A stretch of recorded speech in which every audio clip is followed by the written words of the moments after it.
ዛሬ ጌታ ከረዳን ከሮሜ ምዕራፍ 12 ቁጥር 10 እስከ 13 ያሉትን 3 ቁጥሮች አብረን እናያለን። ያው ተግባራዊ ክርስትና 2 ውስጥ ነው ያለነው። ጌታ ከረዳን ሳምንት ተግባራዊ ክርስትና 3ን እንቀጥላለን። ለዛሬ ግን ሮሜ ምዕራፍ 12ን አውጡና ከዛ ቁጥር ከ10 እስከ 13 ያለውን በኢየሱስ ስም አንብበን አብረን እናያለን። እንደዚህ ይላል። በኢየሱስ ስም አነባለሁ። ከ10 እስከ 13 ያለው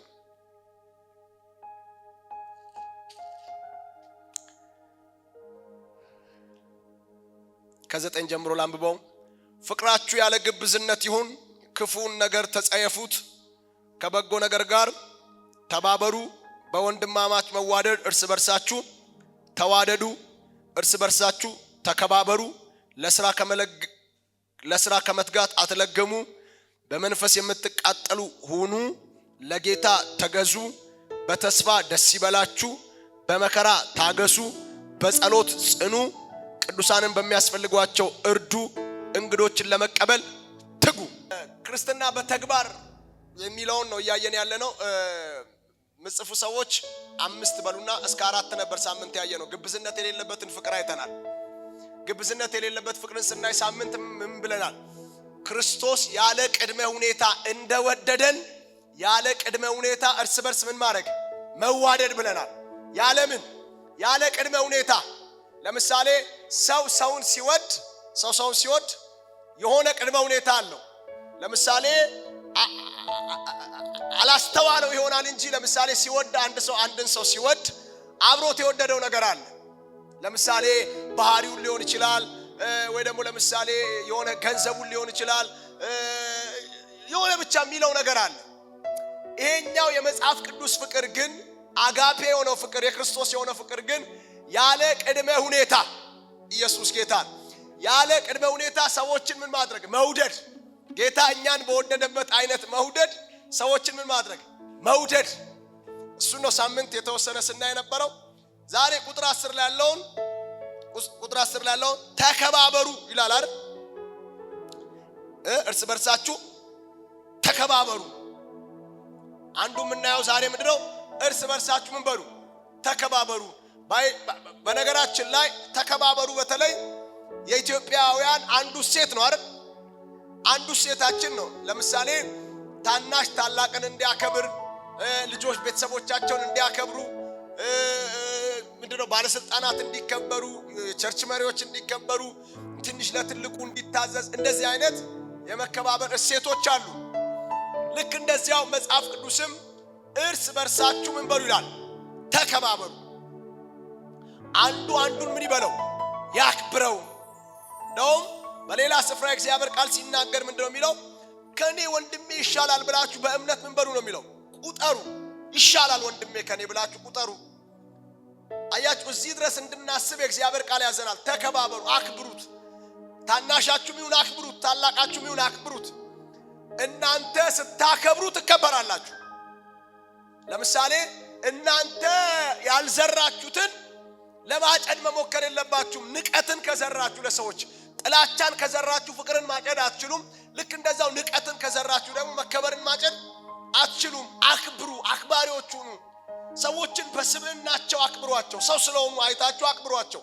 ለምሳሌ ስታዩቸው የሚለምኑ አይነት ሰዎች ሊሆኑ ይችላሉ። ልብሳቸው ቆሽሸ ሊሆኑ ይችላሉ። ብዙ ሰው ማያከብራቸው አይነት ሰዎች ሊሆኑ ይችላሉ። እናንተ ወንጌል የገባችሁ ግን ይህንን ቃል ያነበባችሁ ሰዎች ግን ሰዎችን ምን በሏቸው? አክብሯቸው። ኢየሱስ ጌታ። በእርግጥ ምዕራፍ 13 ላይ ስንገባ ለስልጣን ስለመገዛት፣ ባለስልጣናትን ስለማክበር፣ በስልጣን ቦታ ላይ ስላሉ ሰዎችን ስለማክበር እንማራለን። ግን በዚህ አጋጣሚ አንድ እንድታቁ የምፈልገው ነገር ምን አለ መሰላችሁ? ለምሳሌ አንድ ባንክ ለመስተናገድ ስትሄዱ ባንክ ላይ ያለው ጥበቃ እዛ ቦታ ላይ ያለ ምንድን ነው? ባለስልጣን ነው፣ የተወከለ ሰው ነው። እሱ ጋር ያለው ስልጣን ምን ማድረግ አለባችሁ? መገዛት አለባችሁ። ሰውየውን ማክበር አለባችሁ። ይሄ እኮ እንደዚህ ነው፣ ይሄ እኮ እንደዚህ ነው ማለት አያስፈልገውም። በቃ ሰውየው እዛ ቦታ ላይ ተወክሎ ተቀምጧል። እዛ ጋር ያለው ባለስልጣን እሱ ነው። እሱ ላይ ላለው ስልጣን መገዛት አለባችሁ። ተፈተሹ ካለ ተፈተሹ፣ እጃንሱ ካለ እጃንሱ። አክብሩ እዛ ጋር ያለውን ነገር። እናንተ እዛ ጋር ያለውን ነገር ስታከብሩ እሱ አክብሮ ያስተናግዳችኋል። ሁል ጊዜ ነገሮች በዛ ደረጃ በእርግጥ ስሙዝ ይሆናሉ ማለት ሳይሆን እናንተ ግን የሚጠበቅባችሁን አድርጉ፣ አክብሩ፣ ሰዎችን አክብሩ። ቸርች ላይ ስታገለግሉ እርስ በርሳችሁ ተከባበሩ። የምታገለግሉትን ምእመን አገልጋዮች አክብሩ። እኔ አሁን ለምሳሌ ሳገለግላችሁ አክብሬ ነው ማገለግላችሁ፣ ስጸልይላችሁ አክብሬ ነው መጸልይላችሁ። ኢየሱስ ጌታ፣ ሃሌሉያ። በእርግጥ ምንድነው ኢትዮጵያ ላይ ትንሽ የተለመደው ነገር ምንድነው? ሰው ዝቅ ሲል የማክበር ልማድ ብዙም አይደለም። ይሄ ድካማችን ነው። ግን ሰው አክብሩኝ ስላለ ራሱን የሆነ ቦታ ላይ ስለሰቀለ እኔ አልነካም አልገኝም ብሎ አጥር ስለሰራ አይደለም ልታከብሩት የሚገባው። ሰውን በስብዕናው አክብሩት። ወደሙ ዝቅ ስላለ ትውት ስለሆነ ምናምን አይ ኖርማል ነው እሱ ብላችሁ አይደለም መተው ያለባችሁ። ሰው እንኳን መሪ ሆኖ እንኳን ስልጣን ቦታ ላይ ተቀምጦ እንኳን የሆነ ነገር እግዚአብሔር ሰጥቶት አይደለም እንደዚሁ ሰው ስለሆነ ምን በሉት? አክብሩት፣ ተከባበሩ። ኢየሱስ ጌታ። ምን በሉ? ተከባበሩ፣ ተከባበሩ። ለምሳሌ እሷ የኳየር ሊደር ነች። ኳየሮችን ታክብራቸው። ኳየሮች እሷን የማክበር ግዴታ አለባቸው፣ ግዴታ አለባቸው። ካልሆነ እሷ ጋር ላለው ስልጣን ካልተገዙ እሷ ላይ ባለው ስልጣን ልትቀጣቸው ትችላለች፣ ልታግዳቸው ትችላለች። ኢየሱስ ጌታ። እሱን አይደለም እያልኩ ያለሁት እኮ እኔ አሁን የቸርች መሪያችሁ ነኝ። እኔን እንደ መሪ ልታከብሩኝ ይገባል፣ ግዴታችሁ ነው። አላከብር ካላችሁ ተውላችኋለሁ። አልተው ካላችሁ ምን ነው የምጠቀመው? በፍቅር የሆነ ስልጣኔን ነው የምጠቀመው። እዚህ አይደለም እርስ በርሳችሁ እናንተ እንኳን አንዳችሁ ለአንዳችሁ እንዲሁ ምንም በሌለበት ራሱ ምን በሉ? ተከባበሩ። መጽሐፍ ቅዱስ ነው የሚናገረው። ምን በሉ? ተከባበሩ። ባላነሳው ደስ ይለኝ ነበር። ሰው አሁን እንደ ልቡ የሚናገርበት ዘመን ነው፣ የመሰለውን የሚናገርበት ዘመን ነው። በነገራችን ላይ ስልጣኔም አይደለም ዲሞክራሲም አይደለም። ይሄ ትንሽነት ነው። የመሰለውን ሰው የሚያወራበት ስልኩን ከፍቶ የሆነ ነገር ላይ ፌስቡክ ላይ የሆነ ነገር ላይ እንደ ልቡ የሚያወራበት ይሄ ኋላ ቀርነት ነው። በነገራችን ላይ አንድ ሰው እውነት እንኳን ቢኖረው ያንን እውነት ይዞ እንኳን ሚዲያ ላይ ወጥቶ እንደፈለገ እንዲለፈልፍ የእግዚአብሔር ቃል አይፈቅድለትም። ይገርማችኋል። መጽሐፍ ቅዱስ ምንድነው የሚለው? እውነትን እንኳን በፍቅር ግለጡ ነው የሚለው። እውነት እንኳን ቢኖረው፣ ለምሳሌ አንድ ነገር ልንገራችሁ። አንድ ሰው የአንድን አገልጋይ ድካም ቢያገኝ ከዛ ድካሙ ልክ እኮ ነው፣ አገልጋዩ ወርቆ አይቶታል። እሱን ይዞ ፌስቡክ ላይ ቲክቶክ ላይ ወጥቶ ይሄ እንደዚህ እንትን ሲል አግኝቼዋለሁ ምናምን ይሄ እንደዚህ ነው ምናምን ቢል እኛ አይቶት እኮ ነው፣ አይገርም? አይቶት እኮ ነው፣ እውነቱን ነው እኮ እንላለን አይደል? ይገርማችኋል። እኔንም እናንተንም ግን መጽሐፍ ቅዱስ አይደግፈን። መጽሐፍ ቅዱስ እውነትን በፍቅር እንድንገልጥ ነው የሚፈልገው። የእግዚአብሔር ትልቁ ሐሳብ ሰዎችን ማቅናት ነው፣ ሰዎችን ሰው ማድረግ ነው። ወደቀ አይደል? የእግዚአብሔር ሐሳብ ሰውየው እንዲነሳ ነው። ሳት አይደል? ሰውየው እንዲመለስ ነው የእግዚአብሔር ሐሳብ። እንድንፈርድበት፣ እንድንደበድበው ተገኘበት ብለን ሚዲያ ላይ እንድናወጣ አይደለም። እውነት እንኳን ቢኖር እውነትን በፍቅር እንድንናገር፣ እውነትን በፍቅር እንድንገልጥ ነው የእግዚአብሔር ሐሳብ። አሜን ነው። ግዴላችሁ መጽሐፍ ቅዱስ አይደለም ወደኛ የሚመጣው፣ እኛ ነን ወደ መጽሐፍ ቅዱስ የምንገባው። ኢየሱስ ያድናል። በነገራችን ላይ ዘመኑን ከዋጀን በዚህ ቃል እንዋጃለን እንጂ ዘመኑ በዚህ ቃል አይዋጅም። ይህ ዘመን ተሻግሮ ያለ ኤክስፓየርድ የማያደርግ የእግዚአብሔር እውነት ነው። እሺ፣ ስድስተኛ እንጂ ሮሜ 12:11 አትለግሙ፣ በመንፈስ ተቃጠሉ፣ ለጌታ ተገዙ። አትለግሙ፣ በመንፈስ ተቃጠሉ፣ ለጌታ ተገዙ። እንዲሁ አይደል የሚለው 11 ላይ 12:11 ለስራ ከመትጋት አትለግሙ፣ በመንፈስ የምትቋጠሉ ሁኑ፣ ለጌታ ተገዙ። አትለግሙ ታውቃላችሁ? አትለግሙ ምን እንደሆነ ታውቃላችሁ? እየቻላችሁ አንድን ነገር ማድረግ እየቻላችሁ፣ መልካም ነገር እኮ ነው ማድረግ እየቻላችሁ ሳታደርጉ አትቅሩ ነው። አትለግሙ ባጭሩ ምንድነው? ቅንነት አትጡ ነው አይደል? ሰው የሚለግመው ምን ሲያጣ ነው? ቅንነት ሲያጣ አይደል? ስለዚህ አትለግሙ ካለ መጽሐፍ ቅዱስ እየቻላችሁ። ለምሳሌ ወንድም አንድ ምዕራፍ ሂድልኝ ቢልህ ሁለተኛው ምዕራፍ አብረው ሂድ ይላል መጽሐፍ። እጀ ጠባብን ቢጠይቅ መጎናጸፊያን ደርብለት ይላል። እየቻላችሁ አትለግሙ፣ ለቀቅ አርጉ። ኢየሱስ ጌታ እንደ በእኛ ቋንቋ ልጠቀመው አትጥመሙ እንደማለት ነው። እንትን ነው አይደል? ጠማማ ነው ይባላል። የሆነ ሰው እንዲህ ጠማማ ነው ይባላል። አትሁኑ ነው እንደዚህ። ኢየሱስ ጌታ ሃሌሉያ ሃሌሉያ። ከዛስ ምን አርጉ ነው የሚለው? በመንፈስ ተቃጠሉ። በመንፈስ የምትቃጠሉ ሁኑ። ልግመትን የሚመታው በመንፈስ መቃጠል ነው። ባይዘው ሰው አለመለገም የሚችለው በመንፈስ የሚቃጠል ከሆነ ነው። ምክንያቱም የእግዚአብሔር መንፈስ የቅንነት መንፈስ ነው፣ የዋህነት መንፈስ ነው፣ የገርነት መንፈስ ነው፣ የታዛዥነት መንፈስ ነው፣ የሰላም መንፈስ ነው። ኢየሱስ ያድናል። ሃሌሉያ። ስለዚህ በመንፈስ የምትቃጠሉ ሁኑ። በምን? በመንፈስ። በነገራችን ላይ የመንፈስ ግለት ሲጠፋ ነው ብዙ ነገሮች መበላሸት የሚጀምሩት። ልባችሁን ይዩት። ለእግዚአብሔር መንፈስ ነገር ቦታ ከሌላችሁ እየሞታችሁ። ልባችሁን ይዩት። እግዚአብሔርን መጠማት ካቆማችሁ እየደከማችሁ ነው ያላችሁት። ልባችሁን ይዩት። እግዚአብሔርን የሚል ነገር እናንተ ውስጥ እየጠፋ ከሄደ የዛኔ ነው እየሞታችሁ ያላችሁት። ብር ስታጡ አይደለም እየሞታችሁ ያላችሁት። ሰው ትቷችሁ ሲሄድ አይደለም እየሞታችሁ ያላችሁት። ለጌታ ያላችሁ ለመንፈስ ቅዱስ ያላችሁ መቃጠል፣ ያላችሁ ራብ፣ ያላችሁ መሻት ግን እየቀዘቀዘ እየጠፋ ከሆነ ሰምቲንግ የሆነ ነገር በቃ ሮንግ ሆኗል ማለት ነው። የዛኔ ነው መጠንቀቅ ያለባችሁ። ኢየሱስ ያድናል። በመንፈስ የምትቃጠሉ ሁኑ። ኤፌሶን 5 ላይ እንደሱ አይደል የሚለው? መንፈስ ይሙላባችሁ እንጂ በወይን ጠጅ ምን አትበሉ፣ አትስከሩ። ይሄ ምን ስለሆነ? ማባከን ስለሆነ መጽሐፍ ቅዱስ መንፈስ እንዲሞላብን በመንፈስ የምንቃጠል ሰዎች እንድንሆን ያዘናል በአዲስ ኪዳን። ለምን?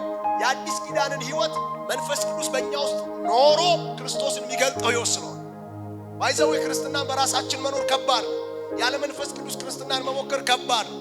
ክርስትና ቀላል የሚሆነው ክርስትናችን በጣም በቃ ያማረ ሊሆን የሚችለው መንፈስ ቅዱስ በእኛ ላይ ሲመጣና የእግዚአብሔር መንፈስ የክርስቶስን ሕይወት በእኛ መግለጽ ሲጀምር ነው። ኢየሱስ ጌታ።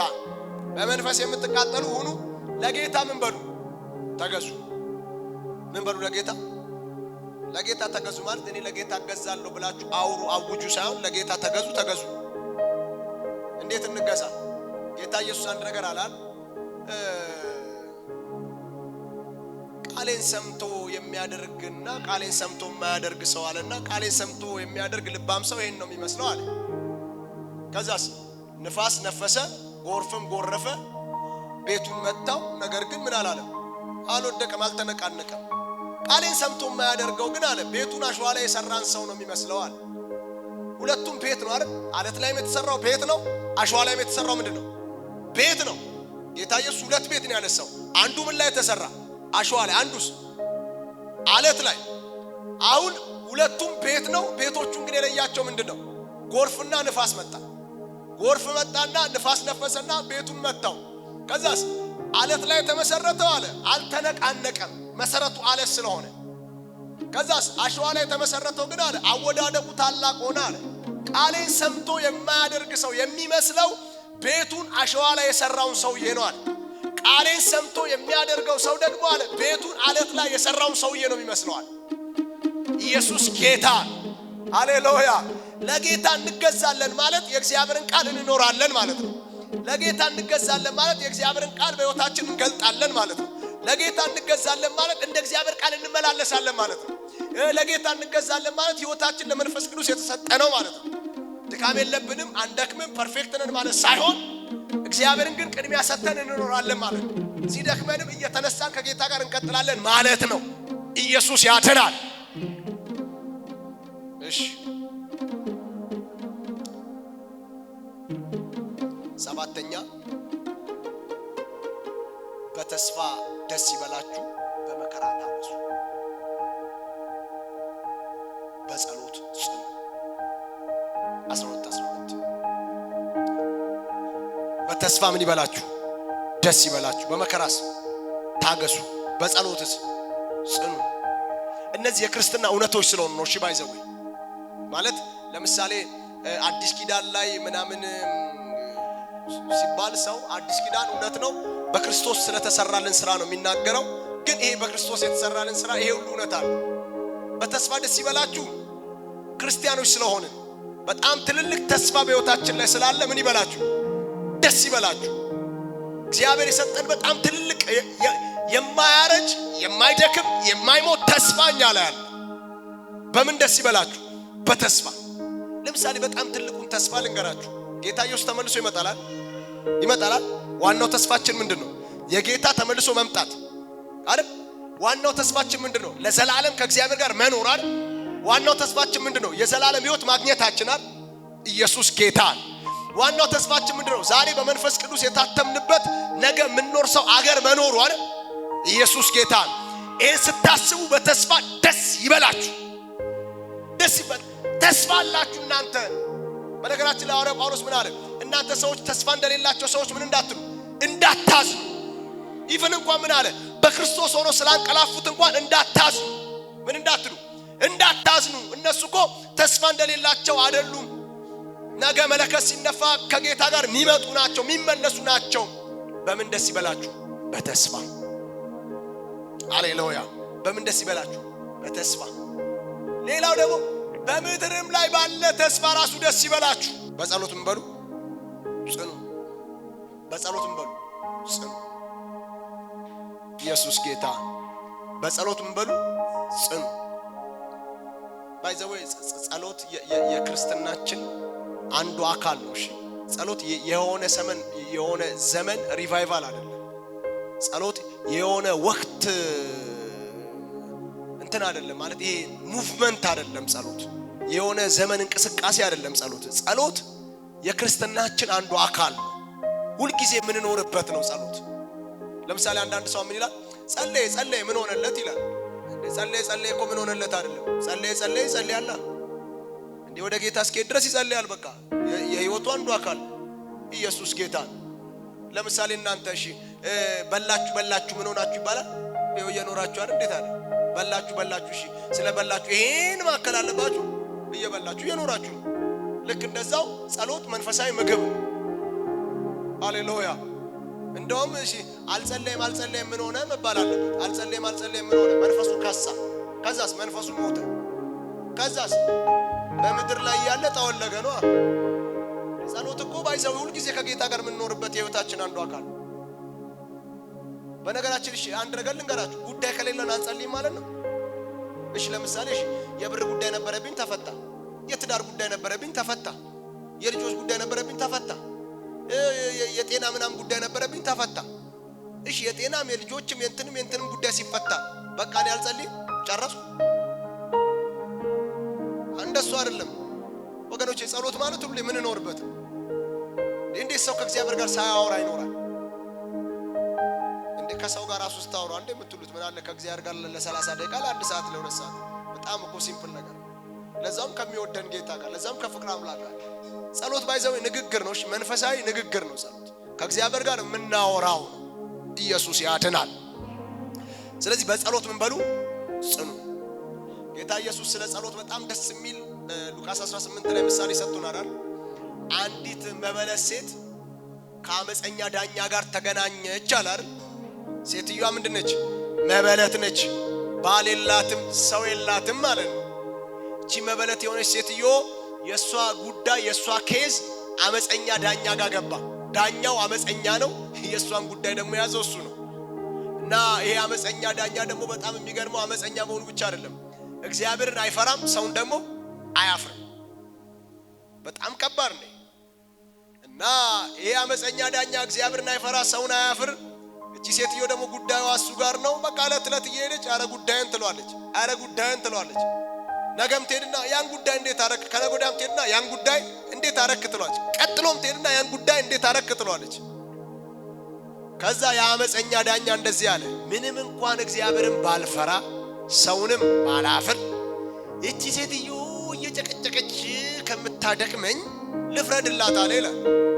ከዛ ጌታ ኢየሱስ አንድ ነገር አለ፣ እንግዲህ አለ ቀንና ሌሊት ወደሱ ለሚጮሁ ለምርጦቹ ለሚታገሳቸው እግዚአብሔር እንዴት አይፈርድም እላችኋለሁ አለ። ፈጥኖ ይፈርድላቸዋል። ኢየሱስ ያድናል። ስለዚህ ምን በሉ ነው?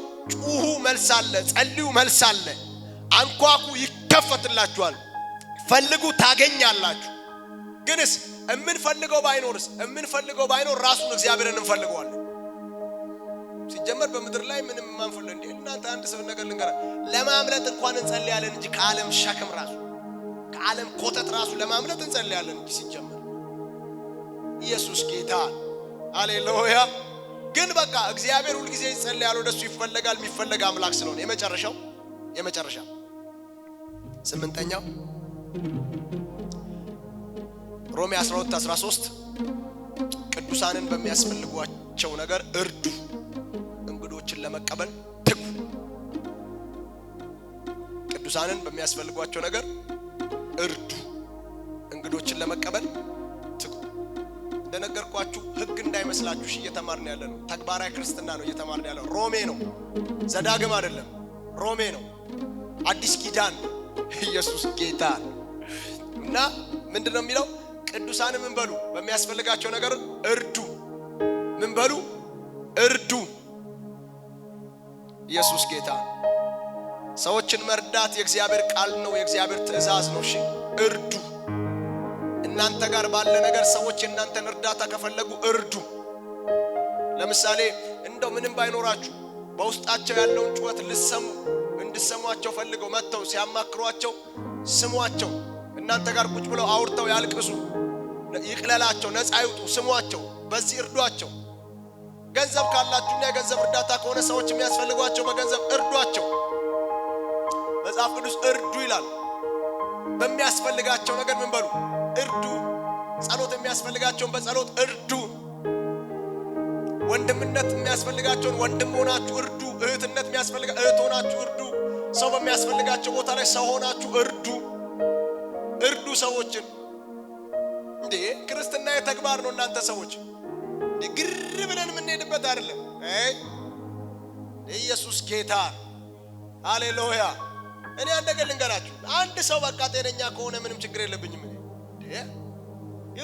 አይደለም። በቃ እንዴ መሬት ረግጦ ሚኖር ህይወት ነው። እርዱ። ከዛስ እንግዶችን ለመቀበል ምን በሉ? ትጉ። ለነገሩ እንግዶችን ለመቀበል ለራሳችሁ ስትሉ ትጉ። እሱን አንድ ቃል ነግራችሁ መጽሐፍ ቅዱስ ዕብራውያን ላይ አንዳንዶች ሳያውቁ መላእክትን እንግድነት ተቀብለዋል ይላል ብሎ እንደውም ማንን ነው የሚያነሳው? አብርሃምን አይደል? አብርሃም 3 ሰዎች በበሩ በኩል ሲያልፉ አረ እባካችሁ ወደ ቤቴ ግቡ እባካችሁ ብሎ በግድ አስቆማቸው። እሺ ብሎ ቁጭ በሉ አላቸው። እባካችሁ አንዴ ጠብቁኝ የሚበላ የሚጠጣ ላምጣላችኋል፣ አመጣላችሁ። እባካችሁ አንድ ወይፈን አለኝ ልረድላችሁ አላቸው። እሺ ይረዳሉ። አረደ። ላስተናግዳችኋል፣ አጠበ፣ ምናምን ተንከባከባቸው። እሱ እንግዶች መስለውት ነው። ለካ የእግዚአብሔር መላእክት ናቸው። አንድ ነገር አሉት። የዛሬ ዓመት ተመልሰን በዚህ ጊዜ እንመጣለን አሉት። እሺ ሲል ሚስት ሳራ ወንድ ልጅ ትወልድላለች። ሃሌሉያ። ሳራ እንደውም ድንኳን ውስጥ ነበረች፣ ሳቀች ይላል። ሲስቅ እነሱ እቺ ናቸው። ሳራ ለምን ሳቀች አሉት። ደንግጣ ምን አሉ? አልሳኩም አለች ይላል። ካደች። ግን እነሱ እንደዚህ አሉት፣ በቃ የዛሬ ዓመት እንመጣለን። በዚህ ጊዜ ሳያቅ እንግዳ የተቀበለ መስሎት የ24 ዓመት ኪዳኑን የሚያስፈጽሙ መላእክት ነው የተቀበለው። ሃሌሉያ። ስለዚህ ለራሳችሁ ስትሉ እንግዳ ተቀበሉ። ሃሌሉያ። ምናልባት እንደውም ተክታችሁ እኔን እንግድነት ተቀበሉ። እኔ ቀርቼ እኔ መልአክ ሊመጣ ይችላል። ሃሌሉያ። የኔ መልአክ ምናምን ስላችሁ ደግሞ የሆነ ትምህርት ላይ እንዳትወስዱ። የግል መልአክ ምናምን የለኝም። እግዚአብሔር እኔ ሊጠብቅ የላከው መልአክ ማለት ነው። ኢየሱስ ጌታ ሃሌሉያ። እንግዶችን ለመቀበል ትጉ። ቅዱሳንን በሚያስፈልጋቸው ነገር ምን በሉ?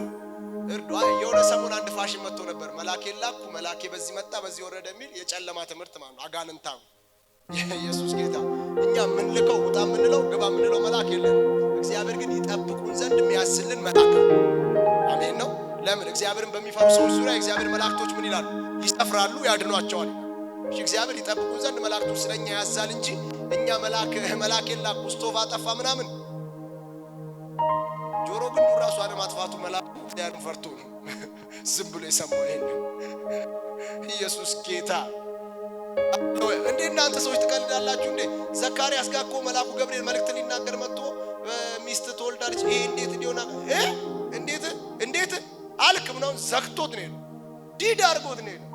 ኢየሱስ ጌታ እንደዚህ ያረቀል የለም እኮ ከመላእክ ሃሌሉያ እንደ እግዚአብሔር እኮ ለሙሴ ምን አለው መላእክን በፊት እልካለሁ አለና ግን ተጠንቀቁ እሱ እንደኔ አይታገሳችሁ ማለት እግዚአብሔር እኮ ነው ያለው መላእክ እልካለሁ ብሎት ለሙሴ ግን ስርዓታችሁን ጠብቋል እንደኔ አይታገሳችሁ የሆነ ነገራችሁን ዘግቶ ይሄዳል ኢየሱስ ጌታ ለምን በጣም ነው ለእግዚአብሔር የሚቀናው እንዲያው መልአኩ ገብርኤል እኮ ዘካርያስን እኮ ዲዳ አገልጋይ እኮ ነው ዘካርያስ እንግዲህ መጋቢ ነው እኮ ቄስ ነው ፓስተር ማለት ነው እንዳው ካህን እኮ አንተ እንዴት ሊሆን ይችላል ትለኛለህ አለው ዘጋው ኢየሱስ ጌታ ዲዳ አረገው እናንተ ለእግዚአብሔር ቀንቶ እኮ ነው ለምን እሱ እግዚአብሔር ጋር ሁሌ ሲቆም አይቻልም የሚባል ነገር የለም አያቅም አይቻልም የሚባል ነገር እግዚአብሔር ሆነ ተናገረ ሆነ ነው የሚያውቀው መልአኩ ገብርኤል እስከዛሬ የሚያውቀው እግዚአብሔር ተናገረ ሆነ ነው የሚያውቀው ዘካርያስ ጋር ሲመጣ እንዴት ይሆናል ይለዋል አራ ነው ዘጋው ዝም በላ ኢየሱስ ጌታ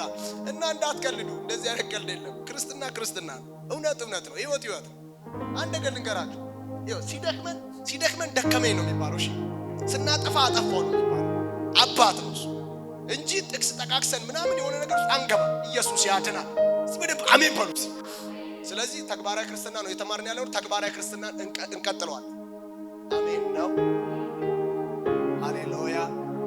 ሃሌሉያ